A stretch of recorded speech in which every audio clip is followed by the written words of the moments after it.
Hello, everyone.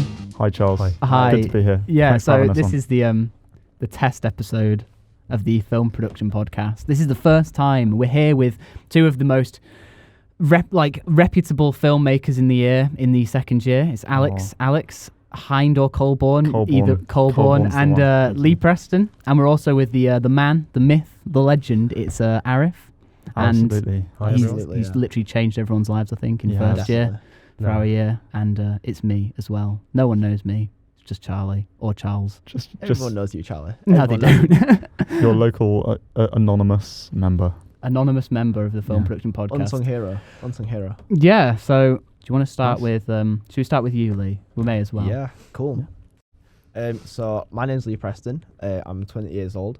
I am a film producer and first assistant director.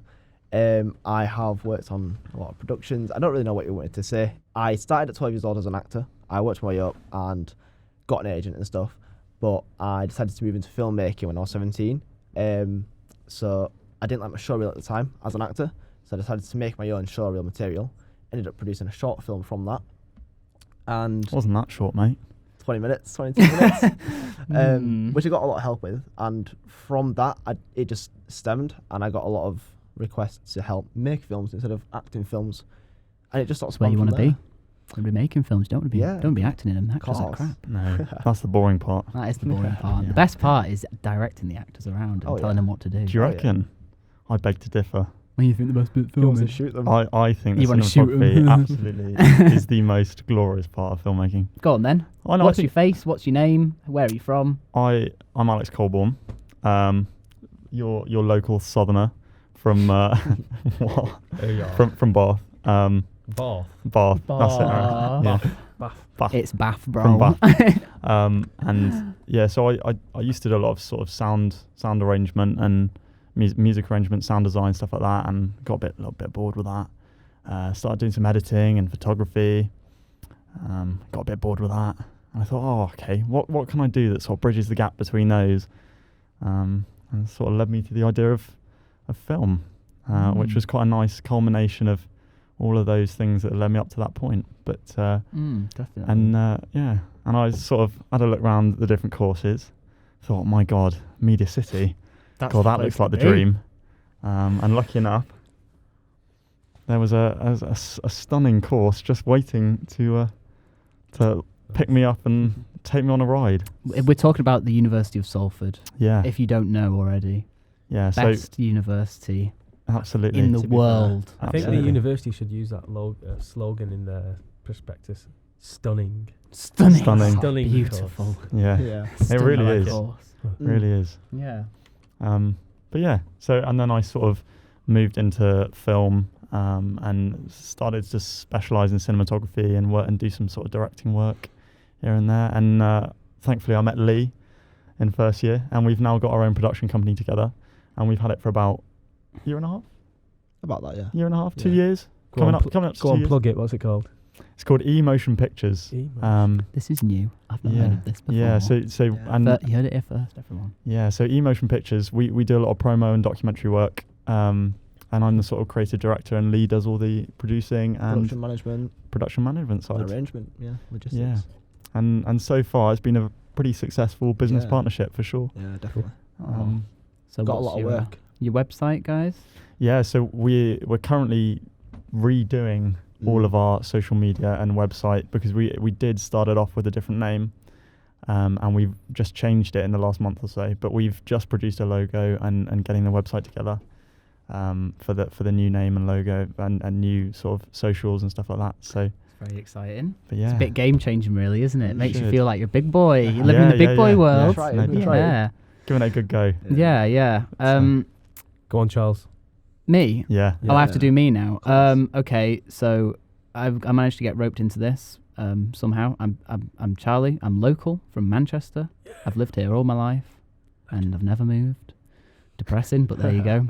Now I'm here in Salford, and I'm doing this course, and now I'm doing a podcast. So maybe winning, yeah. Winning. And I'm doing editing mostly. What inspired you to start an editing, Charles? What was your honestly main driver behind behind that? YouTube. Really? No way. Yeah. Self-taught editor? Self-taught Yeah. editor. Yeah. As Good with man. most things. Where did, TV where did you start? Final Cut? Premiere? Premiere. Premiere. Yeah. Or was Wait. it iMovie? Windows Movie Oh no, Wi- sorry. Win- Yeah, it was Windows- Windows. I yeah. started on Movie Windows Maker. Movie No way. Maker. Amazing. Yeah. Good Awful man. piece of software. Honestly, the That's worst. where the real OGs are at. Windows Movie Maker is not good. I was, Oh. trying to make old YouTube videos back in, 2013 when everyone had text everywhere. Windows Movie Maker. Didn't like text boxes. Really didn't. I think you'll find a bad worksman blames his tools, Charles. Oh, yeah, So okay. be careful. I think you should watch my original videos. They are delicious. Ooh, really? Nah, they're not very good. I'd love Please, to see them. links below. I'd love to see them. yeah, and from there, I just, I decided that I wanted to go to uni. I don't know why, but I did. And now, it has helped Yeah. quite a lot, actually. Yeah. It You're does. doing well now, though. Yeah, well, I had originally applied to the BBC to go and do the apprenticeship course Yeah. there in Wow. ITV, and I got to second interview at both of them. Wow. Really nice. But they eventually both rejected me for No various way. different reasons. Why, may I ask? What With was their BBC, feedback? I was on holiday at the time of the interview because they let you know a couple of weeks before when your Jeez. second interview is. Yeah. And I was like, I can't make it. So I went to the second interview. It didn't go very well because I was panicking about being late Right. and stuff already, Right. like 2 weeks late to it. And yeah, that wasn't very good. But ITV, so there's 2 positions and I was 3rd position. No way. I've just So- had a similar thing, That's actually. killer. Yeah. Yeah, it's Yeah, not great. Lee, talk us through your little dilemma with the, well, Well, it starts off, so I did a shoot for Mickey Jones, who's the director of all the major UK soaps, Corrie, Emmerdale, EastEnders. Got good friends with him and an actress from Emmerdale, Kelly Hollis, Mhm. and got good friends with them. And from that, I messaged. Well, I watched an episode of Emmerdale and found the first AD from that. I was like, okay, I know how to contact him now. So I did, and he turned out to be the head first AD of Emmerdale. So I messaged him and said, can I meet you for a coffee? And he said, yeah, sure. So I went in, met him, had a coffee with him for like an hour, and learnt all about first AD in Emmerdale. And then he said, look, there's an assessment day. Why don't you apply for it? And you can use me as a reference to get in. So I did, and I got an assessment day, and went to the assessment day, went pretty well. And then about a few days later, I got a call saying that I'd just missed out by like 1 or 2 spots as well. And that was for a contract Mhm. for a 3rd AD. So Yeah, sometimes it's just the way it is, right? Mm. Sometimes you'll be doing really well, you think you're doing really well, and you'll get there and you'll be like, oh, that interview went really good, but Yeah. then there's someone else either for whatever reason who's just that little bit more like ahead of you. Don't forget Yeah. that we're like 20 years old competing against 27-year-olds as well. That's so true as well. When your show reel, it's good, but it's not. Someone who's been maybe doing this for 5, 7, 10 years, their show reel's Exactly. going to be much What? bigger, I much don't more know, mate. impressive. I don't know, mate. Nah, It's got a pretty don't- competitive now, you know. Yeah. Yeah. I've got a question, right, for all of you. Go on then. No, just submit what you were saying then, Lee. Say you got to an interview stage, a really good job, something like your dream job. Would you leave university? Yeah. Wow. You see, this has been quite a heavy debate between me and Lee Oh, of what really? he would do Okay, because yeah. he's been offered a lot of potential positions over the last sort of year and a half, 2 years of the company, and there was a lot of hype around this Coronation Street thing, and it I was almost definite he was going to get it, and he was like, mate, I'm gonna leave uni if I get this job. That's me sorted. I remember hearing this actually. I And remember you saying. What was the like- role? What was the role? 3rd assistant director. It was only a part-time sort of thing anyway, so it'd be like So you would more have quit freelancing. university for that? If I got, which I don't think they do, but if I got a full-time position for Emmerdale, of course I'd leave uni. What about 'Cause- you, Charles? Well, I have actually been offered a full-time editing position in Manchester Cool. at a company, and Right. I've had to say no because I'm at uni. And they've said you can stay as our part-time editor, freelance Which you did. until which I am doing. I'm still Cool. doing. I'm still working there, But they're like, if you want to be our main editor, we'd hire you in a heartbeat. But Wow. just because you're at uni, we What's can't. the tipping point then? Like, at what point would you think about leaving university? I'm not leaving university. Right. I've No. already committed. So it's not how financial. much money? Well, I've already committed 17 grand into. Well, no, that's actually really bad maths. 18, about maybe 19 grand into university. Yeah. What? And I'm in second year. I'm over halfway through second year. Yeah. Same with these guys, Yeah. So my question is, would that have changed if you were halfway through first year, halfway through, you know, or coming to the end of first year? With that, so if you've got offered that position, Good question. what is that tipping point where you think, oh, actually, The tipping where point. do I cut my losses and just take it? I don't think Go there for would it. be a tipping point for me. At the end of the day, I've come to university to commit, do I the 3 totally years, agree. get Yeah. the degree, I totally agree. finish the course, Yeah. and then once I've finished the course, I have the degree, and then let's say, okay, it doesn't work. Okay, I get hired. 6 months down the line, they decide, oh, the company's downsizing or whatever, we can't afford anymore, or the company's closing. What am I doing then? I'm not at uni. No, Yeah. exactly. I'm not. And then, or like, you know, if you're a runner basically, or an entry level person, they could drop you super Yeah, quick if they yeah. want to. No, And it's that, you absolutely. know, it is a canis canem edit. So Dog that's- eat dog. The- What about you, Alex, then? I think, well, over the last 2 years, I've had a good sort of array of little jobs that I've been asked to do. One of my first work placements was on a film down south where I met this. So basically, I used to work in a cafe before I came to uni, and I was working one day and I got chatting to this bloke. Turned out he was an executive film producer down south, and he has about 6 or 7 production companies working for him. And he said, "Look, mate, come along, come and be on one of our shoots. You know, literally just come and run for us for a few days, get some experience. You know." And little did I know that when I turned up on set, it was a 15 million budget feature Wow. with the key cast being Gary Oldman, Jessica Alba, and Tommy Flanagan in this film called Killers Anonymous, which was top pick on iTunes about 2 months ago. And Didn't that come out recently? it came out fairly recently, and yeah. I was there, sort of, you know, helping out. Did you get your name on running the credit? I'm not sure.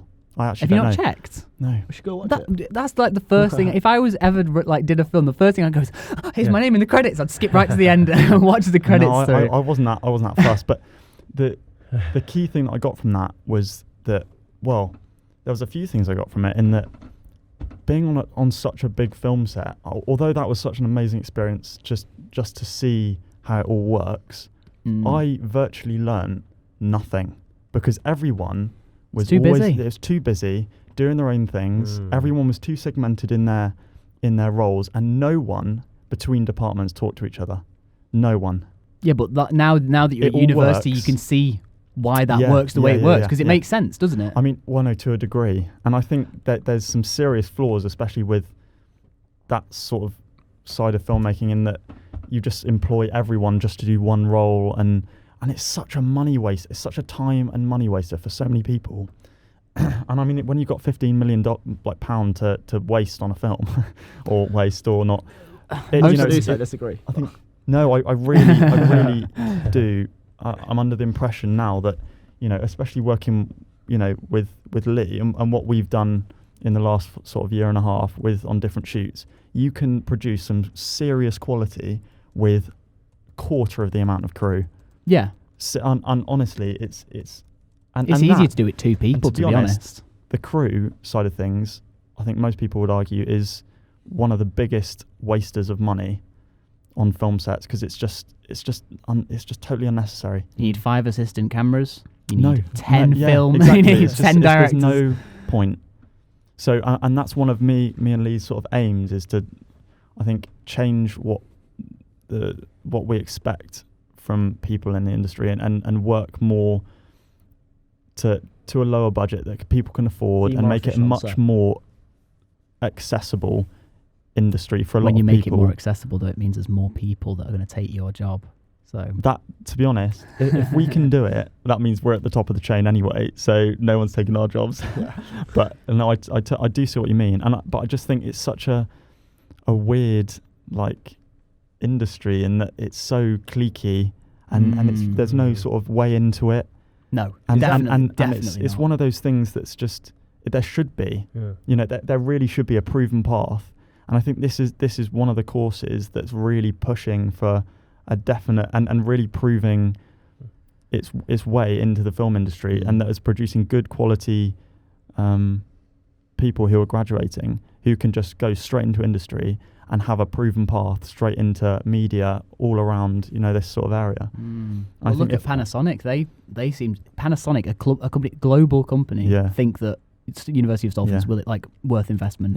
Yeah. Because of the stuff that the third year, like our recent third years, God bless their souls, have done for the university basically, and they've changed, how this got the first graduates. Yeah, that's true. Yeah, which is first graduates. It is changing for us, and a few years down the line, all the young 18, 17-year-olds that come into university, fresh faced, they're all ready to go. I genuinely reckon, within the next 5 years, this is going to boom. This is going to be absolutely a massive course. 600 people. Well, no, the thing is, I hope it It's doesn't the biggest film school in England. No, you say in Europe? I've heard Europe, but definitely England. It could be Europe. Wow. That is awesome. But I just wanted to ask Lee something, actually. Do you know when Alex was saying then that, like, being on film sets is very cliquey, and if you get the opportunity, then you've got to take it. Is that how you feel when you get these job opportunities? Like, if you don't take them, then you're not going to get these opportunities again when you graduate? What I've found is every shoot that I've ever done since day one, I've always learnt something from it. So whether it's I've met someone new who benefits me in the future, or I've actually physically learnt something about working on the set or about a role, I've always learned at least something from every single shoot. Yeah. But I'm getting to a point now where I do know a lot about the film industry and my role and the different roles and how sets can run at the most efficient way. And I am now at the point of turning stuff down. Right. Just this year, I've already turned down like 3-4 different jobs that I've been asked to do, just because I know that either the people are too new and I won't benefit from it and I'm not going to get anything from it, or the people that are on it are cliquey, and because of that, it might be too big of a shoot, like you say, and then I won't get anything from it again anyway, because my role would be too low. I got asked to be a runner on Summit on a big shoot, but I turned it down because I was busy doing something else that was smaller, but I'd developed from myself. Yeah. So I do agree there is cliqueness in the film industry, and it is bad that there isn't a proven way, like you say. But I think that's because the industry is still set in its old ways of getting in. You've got to know people to get in. Yeah. Now, is that why you'd leave university at the drop of a hat? Because just to get in? Yeah, because to me, as much as the degree is amazing, and the reason I want to be here is because the amazing kit, the amazing people that we're working with, and the opportunities we've got are amazing. At the end of the day, it doesn't guarantee me getting a job. Yeah. Whereas if I get a first AD job or even a third AD job for Emmerdale or something, that's a massive, massive credit that will develop me and get me through into the industry more than a degree and a piece of paper. Mm-hmm. But I absolutely see where you're coming from, Lee. I just think coming here from the sort of stage I was in my film career before I came to uni, I mean, I've learnt so much, That's much. Good. I agree with that. Since I got here, and I think if I hadn't have come here, I wouldn't have been the same person, and I wouldn't have been able to do the same things I have done and been offered the opportunities that I have. And I've genuinely, it's been such a valuable experience. I mean, it's not your typical university degree. No. And right at the start, I never came to uni particularly for the degree, and I don't think that's what the course is about. And if you're coming to the course to get the degree, you might be doing the wrong thing. Yeah. You want to be doing something more I came prestigious. Yeah. No, it's not even that, because I definitely say this course is prestigious, but I think just how the uni works. I mean, it's the biggest film school in England, but it's just the you can't connotations of get any more prestigious than this if you're looking for a film uni. No, okay, fair enough. Yeah, I see what you mean. I just think I definitely came here for fellow creators and fellow collaborators to come here, work with, make films, because film is a collaborative art, and if you think you can do it on your own, you're insane. Good luck. Yeah, well, here's the thing. I was literally just about to say, it's a networking. This is the baseline. This is networking 101. Yeah. The 3 years that you'll spend here, you will meet so many people who have like such a wide range of talents, and you realize, oh my god, I don't want to be a producer, I don't want to be a director, I don't want to do this, I don't want to do that, blah blah blah. But then you'll find out where you would sit within a group and where your strengths lie. Yeah. And you can really focus on that, and then you actually sort of find out, oh, this is what I want to do as a job, especially if you've come in knowing that this is where you want to go. Yeah, definitely. I wouldn't have got as far as I would have got if I didn't have Alex. I mean, yeah, like, exactly. This connection yeah, and exactly. Everyone else I've met is a massive reason why I have progressed as fast as I probably have in the last 2 years. Mm. And, And likewise with you, Lee. I think I wouldn't have got the jobs. Oh, and have you got a got- sound Okay. note for that? I mean, Key I moment. don't know if I have one. I've got I don't know what this is. Wait. Your clothes, give them to me. Sure. That'll do it. I mean, it's a bit sexy, but you know, do you know what? I have shipped the bromance between you two Definitely. since I like since the, the cure, like since the Yeah. course started. Mm. Alex. Yeah, no, I think in all seriousness, it has been a very valuable relationship just to sort of grow and build our careers together. Living Yeah. together. Yeah, And I mean, living we live together opposite the uni building, and we, you know, we Mediaset. work, live here, and just sort of enveloping yourself in this sort of lifestyle makes it so much easier to really crack on and Yeah, get where yeah. you want to be, Mm. do the things you want to do, you know. And develop in the most efficient way, yeah. basically.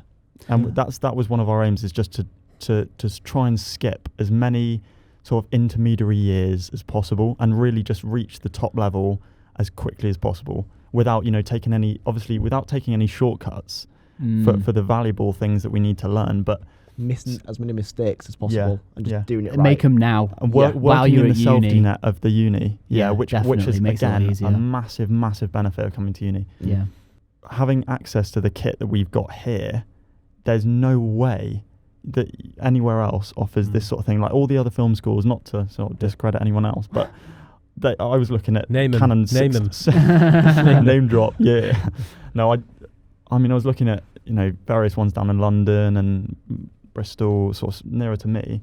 All of them were shooting with like Canon 60Ds. I was like, what? Yeah, What? like a lot of them do with like DSLRs. And It's they sort crazy. of, and they sort of excuse it with saying, oh yeah, but it's all about artistry and being really it's not creative. about the camera. And but what you but use and- realistically, You won't film use that it, in like cinema. You will not use when that you Yeah. get into the industry, if you're chucked in as an AC, say right, we're shooting with an Arri Alexa. Yeah. Oh, I've used a Canon 80D Is it got the same? to shoot my Can videos. I just say No. something about DSLRs and what camera have you just bought, Alex? You see, Aarif, I bought a very Oh, no. specific. Netflix approved. Yeah, no.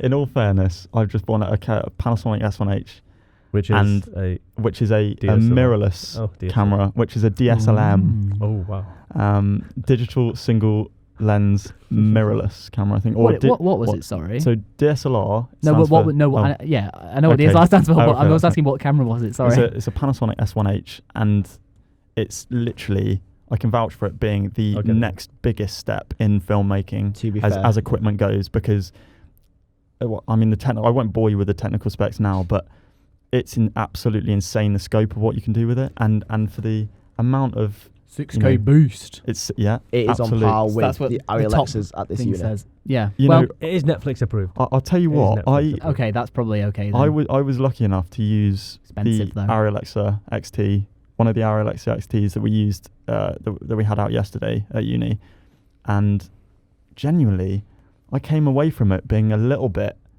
not as impressed as I thought I'd be, The REXT.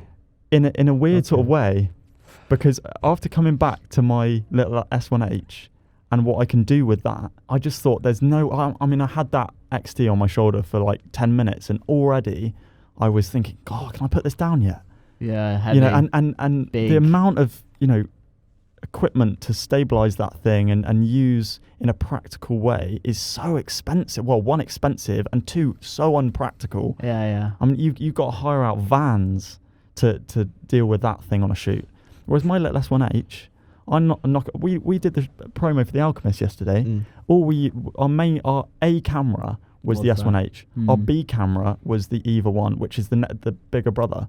And we use the S1H because it's so versatile. And the amount of movement and ease of use is just incredible with that much versatility. Mm. And not working with the amount of weight that some of the cinema cameras have. I think with cinema cameras though, you've got to remember, like, I think a lot of it is like, excuse the phrase, it's a big dick contest really. Like, Oh, who's got the absolutely, yeah. fanciest God, yeah. camera, Oh, who's got the oh my biggest God. kit, who's got the best Yeah. stuff. It's like, you know, like you say, is it necessary? Yeah. Probably not. That But- was one of the reasons why I bought the S1H. Yeah. Because for what it can do and the money I spent on it, one, that will last me for years, and two, that will support every single job I will ever do in the future. Yeah. For, definitely for the next 4 or 5 years. Mm. And that is, It shoots 6K. Yeah, that's insane. I mean, there's no. You don't even need 6K the only footage. the only other camera is the Blackmagic 6K, which is great. Don't get me wrong, but one, it's really weird ergonomically, I think, and then two, it's got no autofocus. So for documentary promo stuff, it's hard to use. It's a bit. You want something with a fast autofocus, really quick drive, quick motor. People. That's another thing I think where film's going. I mean, there's massive advancements in autofocus technology in the last few years, and we shot a doc with two C200s for one of our uni projects, and we shot the whole thing with autofocus. And people say, "Oh no, you've got to use manual focus." Well, mate, I'll let you do that, and I'll just save a good few hours not mucking about with manual focus and peaking. And having an AC pull your focus you, and oh my god, it's game changing. It's game changing, and within the next few years, that will become from 90% reliability to 99% reliability, especially in Canon and Sony. It's and looking at the new C500 Mark II, which we've got coming in for the film festival. They've got some new autofocus technology in that, which is even more reliable than the C200, which I think by a lot of people's standards is one of the best autofocus cameras on the market, especially for cinema. Am I right in saying that with your setup with your S1H and your what you're learning here at the university, you've got exposure to high-end cameras, if you never make it onto a set of a feature, you're not that bothered? Like, you're happy doing what you're doing with your S1H to be maximising that? Like, are you not bothered about that side? I've done in the last sort of 2 years. I think I've worked on about 3 or 4 features, all paid, and what that first one wasn't, and I've managed to pitch myself as a from that, which I was extremely lucky to do. But then ever since then, a lot of the time I've just found that people really aren't passionate about what they do, and there's some real deadwood in the industry. And I think until that's removed, I'm not interested. I'm dictator. I'm not interested in moving and starting at the bottom and moving up. There's 2 ways into the industry, and this has always been my sort of idea about how to get into it and the best way to sort of approach it. But I think, obviously, working on the sets I've had and seeing the lack of passion for what some people do is just really annoying to see that they've got the opportunities that some people here at the uni would grasp at, and they do 10 times a better job because they're so much more passionate. I mean, we've been working with a few first years this year. Yeah. Simply because, Jack Lava, who's a brilliant, really, really top-notch, up-and-coming camera guy, and AC. He's AC'd us a few times. Yeah. And just through his passion for film and want to learn more than anything, he's just such a valuable team member. And no hurdle he will stop at and think, right, I can't do this anymore. He will just keep going, keep learning, and keep that desire, that passion, and people like them, people like Jack and Ewan Simmons as well. We work with him a lot. Are just so much more valuable than some of the people. In third year, second year. Well, don't forget some people within university. Sometimes they're just here for the university life. And honestly, what? If that's what you want to do with university, that's it's fine. That's fine by me. It's your life. You can do what you want. It's also teams as well. Like a team will have different components to it.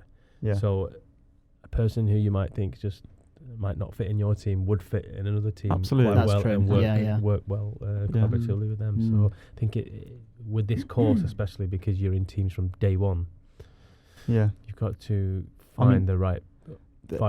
That is a definite difficulty with the whole sort of uni process, is just cutting out the people that don't want to be there or are here for the wrong reasons.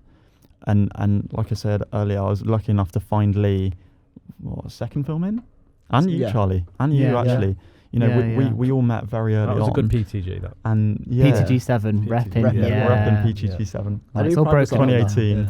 I pride myself because that was my biggest thing. I came to uni. We did the first filming first impressions, or whatever it was. Did we did that, didn't we? You did Valerie. Valerie, that's it. It was the suspense sequence. The suspense sequence we worked on. Was that the suspense sequence? Yeah. Okay. Yeah. And that was my biggest thing, was I'm doing this film. It's going to turn out however it turns out. That's fine. Yeah. But the thing I am waiting for is that screening, and I see who cares and who can do what. Totally And agree. the first thing I thought was, who's the best DOP from all the films in my PTG? Alex. Best editor.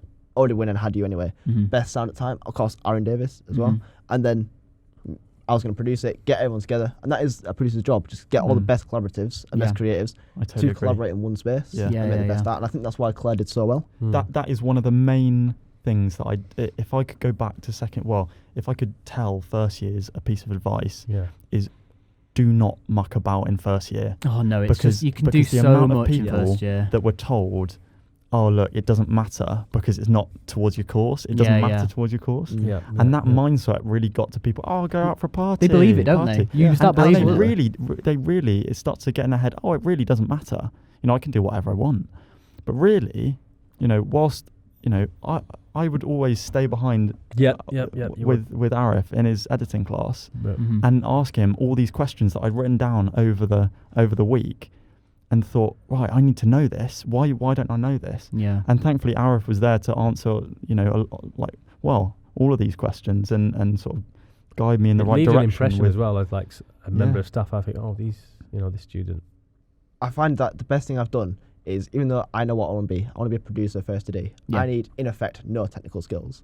I would never tell a first year to just focus on that. Absolutely. I've learned so much. No, you got to tell them to do everything. Everything. Do everything. I think I could run a camera now, purely thanks to Alex and everything he's taught me. Yeah, Just sitting in when you two talked, and even though it's not my department, listening and knowing exactly how a camera works, camera runs, I can go preset a camera, rig up, help out. And you know what you're doing then. Yeah, you won't mess anything up and they're like, oh, why have you done that? Yeah, it's like, exactly. oh, I know what you're talking about. If they say, oh yeah, we need this certain lens or Yeah. whatever, and if you know literally nothing about lenses, No, exactly. You're just Even going to sit if there it's even if it's a camera you don't know, you still know what an ISO is. Yeah, exactly. Balance, Yeah, You yeah. can figure it out. Yeah. Yeah. I think that's definitely one of the merits of this course, that it really does give you a holistic view of filmmaking, and it really does teach you everything you need to know. So when you get out there and you're producing a film, you know how much time a script needs to be made and be in the right sort of frame to be delivered, and how long production is going to take, how long a camera needs to be set up in, how long, an hour, 2 hours, what camera is it? Different ones. it definitely changes. It changes your perception of, like, you think, oh yeah, it's easy to get a camera, and then you start getting into, like, second year we start with the Vericams and stuff, and you think, God, actually you need like an hour and a half really to sit down and make sure everything's ready and then start filming. Our first film, our first few films, probably the lighting setup took about 10-15 minutes, something like that. You just sort of whack them up. It's really not a big fuss. Second year, Christ. Yeah, it 2 takes hours. Ages, yeah. 2 hours for one setup we took. On the last film, Aftermath. Well, no, two slots of 2 hours, because we had 2 warehouse scenes, and we had to put an HMI outside and rim light all the. That was nice. And top light all the sort of map, like the maps that we put on this table and stuff like that. Yeah. And then we had to we were really working with sort of more color contrast and stuff like that, and using gels, which changed everything totally.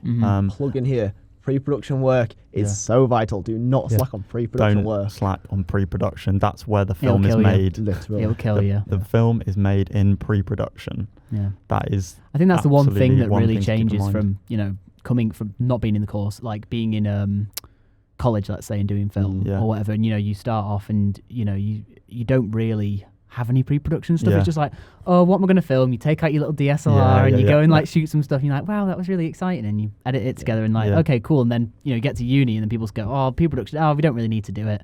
And then you get to set and you're like, why isn't anything getting done? Yeah. And like, why can't we just film this thing? It's like, oh wait, we're working with actors, we're working with people who have like actual things to do with their life. Like it starts to get a little bit like and really does show the phrase "time is money." Oh, like yeah, that really is true. Yeah, it's true. Because we're starting to work on higher budget films, and we're starting to see a shift in the work. Definitely more pre-production, less production. Yeah. And just really making best use of everyone's time. We're already planning our next university film. We've already had What we already have done for like 2 months. We've already had 9-10 pre-production meetings just on the next film that we've not even got the brief for technically yet. Well, Yeah. I've got a question for Charles, Hello. because he's not really spoke that much. No, I'm I listening. want to hear his views. So the question I've got is, first year, second year, how big was that jump? From first year to second year. Technically and like educationally, how big has that jump been? I feel like for me personally, I don't think the jump was that crazy because I was already like preparing myself by like, you know, for example, you know, my next module is going to be on VFX. Right. I've already taught myself, you know, how to get around Good all man. these different Good man. softwares so that I can more easily, when I get to it, it's just like, this is how I'm going to do it. Easy enough. Yeah. And, you know, it does, if you actually spend that time to teach something to yourself and then go into the course, you'll learn something more than what you could potentially know otherwise. Yeah, exactly. Because you go, oh, okay, and I know get the this. most out of the module. You go, oh, that's right. how do you do this Yeah. though? How do you do this? Yeah. How do you do that? And then, you know, if you ask those questions, you know, it does change. But obviously, you know, the Vericam, I feel like that's what I was going to ask. when we started, you know, we started with these cameras that we've got in here at the moment. Obviously, the camera can't see it. But, C100. yeah, the C100.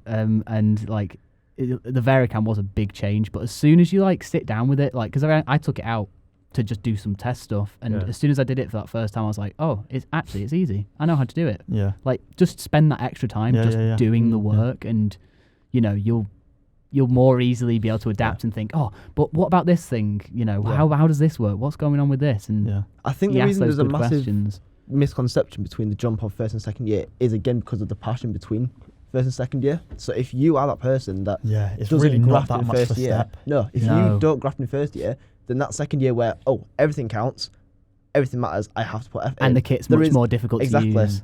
There is a massive jump there then. Right, but if you are grafting from first year and you care, if you're not then grafted, then it's it's like just a double hit. and it's just a general progression at this point for us. And that's when people start to struggle and really don't produce their best quality work because they're thinking about other things which they should have done in first year, but were mucking about. Yeah. Do you know what I mean? So I just think, and again, to be honest, about the C100s, again, I think that is a brilliant starting point. Oh yeah, definitely. In cinema. Yeah. Like if you're sort of training up to be a cinematographer DP and working with cameras, that really is one of the best places you can start. I mean, the lenses weren't amazing. No, but that's irrelevant. It's a Canon mount. You can basically whack any lens on that you want. So I mean, probably one of the only changes that I'd say to kit in first year is just get us the primes straight away. Nah, I think we should. I think the progression was good. Charlie, I did not know anything about cameras before. I don't believe it. Do you remember? Say you didn't, but I mean, what we've been talking about, passion. You had the passion, right? Properly, like before you started here, and I was saying 18. If someone said to you, 18 mil, 50 mil, 135 mil, you wouldn't get it. But those zoom lenses do educate students on that. Yeah, they go from teach you. 18 to 135, and you can play around with that. And then when they introduce the primes, they're like, oh, we've got three sets now. I know what that is because then I think. It is. I feel like it's a good progression. And these start off with cameras- something basic. And these cameras, when they're sold to consumers, they do come with this kit lens for a reason. Yeah. You know, as well. It's not just for students so they don't break the primes. No, you can produce good footage with these lenses, but I think it's good progression. I to be fair, to play devil's advocate there, I don't know about those lenses. Because the camera body, if you sort of going on prices, I know that's not something to go by normally, but a C100 when it came out was about $6,000, something like that. That kit lens is about 200 quid. You why does it not come with an L lens? Like the C200 comes with an 24 to 105 L series that's the newer ones. The C100 are quite old now. You can really produce a good quality image with that. I mean, nice. And we shot that boxing doc just with those L lenses, and they were sort of saying, "Oh, what lenses did you use?" "Oh, the kit lens for the C200." We were like, "Oh yeah," and they were like, "What? What do you mean? It doesn't. Why does it look so good?" Yeah, definitely. Yeah. So I was just going to say, we're coming up to like the end of our time here, really. Do you know what I'd call this episode? Go on. Don't muck about. Yeah. Don't muck about. Don't muck about. Don't muck about. Don't muck about. That's what I'd do with a little thumbnail. Don't muck totally about. agree. What do you think? Totally agree. Because I think that's great advice because you do get hit with that double hit. If you'd muck about in your second year, it's fine. And I think we've got to where we are because of that. Yeah, definitely. Yeah. And it's definitely been interesting, like chatting about it, because it has, for people who've maybe like first years, it'd be good for them to listen to something like this, Definitely. because we're not like finished or anything yet, but we're still in the process, so we're like, it's on hands, real life. We're not looking back at it. It's like this is we're in and it's fresh that moment. This is like only 6 months, like 6 months not ago. that long ago. Yeah. You'll have 6 7 months when you're still first years. Yeah. So it's still fresh in your mind. But when you guys come back as guest lecturers, Maybe I one live day. in 6 years times, then you Yeah, can yeah. still say, lads, I said it 5 years ago. Saying Don't it muck again. about. Don't muck about. This should be in the little opening for all the first years when they're coming in for the open day. Oh, please don't. Yeah. All the first years you'll be walking around with Panasonic S1Hs. Oh yeah. That's it. That's my boys. Jesus, That's what we want. imagine. Yeah. I was gonna say that the last thing that I wanted to really do with the podcast was like, if we ever got people throughout the week to ask a question for the podcast, Right. so then we look at Instagram. those questions on Instagram. Oh, yeah. Either whether it's Yeah. like, because I was thinking, I'm pretty boring, so I'm like, technical questions. Give us your technical questions and we'll answer them the best we can, depending on what it is. Yeah. And we'll handpick the best ones. Yeah. And then before we start, and then definitely. So that was one of the ideas. I that totally had. agree. I like that. Yeah, I thought that made people like, oh, my Premiere Pro project keeps crashing. Why? Don't use Premiere. that's why. There you go. That's your answer. Thank you, Charles. But yeah. Make sure you save your project. Yeah, make sure you save Control S. Every 2 minutes. Have your fingers like this ready on Control S. Yeah. Just to, yeah. Yeah. Yeah. Is that? Yeah. Okay. What do you Well, think? You happy? thank you, Yeah. guys, for coming along and No, actually thank you, recording Charles. this. I know It's been you've fun. spent like 2 hours of your valuable filmmaking time. Ruined our pre-production time. Absolutely. Yeah. To come down and talk to us, and I'm sure if this one doesn't make it anywhere, we'll get you down again to do That's fine. to Yeah, I'd love to. Definitely. do another little one, and maybe we'll have Stephen as the Ooh. host. Oh, that would Okay. be entertaining. Papa Yeah. Biggs himself. Papa Biggs himself, yeah. Good stuff. And that'd be nice, What do you wouldn't think it? it went? Do you think it went well? I think so. I think it's well. Yeah. I think it was quite. I was I genuinely think so. interested. I'm not going to Yeah. watch it back Do you think, because I've lived it, but Yeah. But it is exciting. I thought. do you think you'd like to listen to it if you hadn't? As a first year, I would sit and listen to this. I think. I think if I I learned wasn't stuff from this. making one of them, I Oh. would definitely Don't muck sit. about. I would listen to it. Mm. Don't muck about. Hashtag don't muck about. That is the That is the first. theme for this week. Thank you everyone who watched. All Not that zero you will. people. All 0 people who watched this. Aarif in editing later. Hello. All right. No viewers. Okay. Thanks, yeah. guys. I really Bye, appreciate it, by the way. everyone. Oh, thank you for Thank having us Thank as well. you. No worries. Thank you, Aarif. Thank you, Alex. Thank you, Lee. Thank you, Thank Charlie. you. Thank you. Bye.